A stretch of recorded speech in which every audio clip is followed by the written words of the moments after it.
భారత hockey star player Arjuna award గ్రహీత వరుణ్ కుమార్ పై POCSO చట్టం కింద లైంగిక దాడి కేసు నమోదైంది. ఒలింపిక్స్ లో కాంస్య పతకం సాధించిన జట్టులో వరుణ్ సభ్యుడిగా ఉన్నాడు. అలాగే 2018 సంవత్సరంలో అర్జున అవార్డును అందుకున్న ఈ స్టార్ ప్లేయర్ లైంగిక దాడికి పాల్పడ్డాడని ఒక యువతి ఇచ్చిన ఫిర్యాదుతో కేసు నమోదైంది. తనను పెళ్లి చేసుకుంటానని నమ్మించి పలుమార్లు అత్యాచారానికి పాల్పడ్డాడని ఒక యువతి ఫిర్యాదు చేసింది. ఈ క్రమంలోనే బెంగళూరు పోలీసులు వరుణ్ కుమార్ పై పోక్సో చట్టం కింద కేసు నమోదు చేశారు.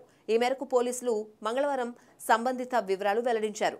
వరుణ్ కుమార్ పై ఫిర్యాదు చేసిన యువతి ప్రస్తుతం ఎయిర్లైన్స్ ఉద్యోగిగా పనిచేస్తోంది. వరుణ్ కుమార్ తో పరిచయం ఏర్పడినప్పుడు తన వయసు 17 ఏళ్లని బాధితురాలు ఎఫ్ఐఆర్లో పేర్కొంది. ఈ సమయంలో వరుణ్ బెంగళూరులోని స్పోర్ట్స్ అథారిటీ ఆఫ్ ఇండియాలో శిక్షణ పొందుతున్నాడు.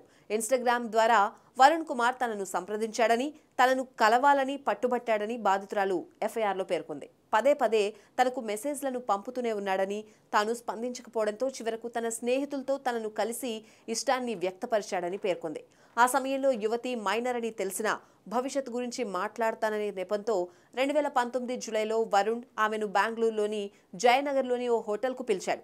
కానీ బాధితురాలు ప్రతిఘటించడంతో మరో అడుగు ముందుకేసి పెళ్లి చేసుకుంటానని నమ్మించి 5 ఏళ్ల పాటు తనపై లైంగిక దాడికి వరుణ్ కుమార్ పాల్పడ్డాడని బాధితురాలు ఫిర్యాదులో పేర్కొంది. ఇక ప్రస్తుతం తను పెళ్లి చేసుకోవాలని ఒత్తిడి చేస్తే వ్యక్తిగత ఫోటోలను సోషల్ మీడియాలో అప్లోడ్ చేస్తానని వరుణ్ కుమార్ బెదిరించినట్లు బాధితురాలు పేర్కొంది.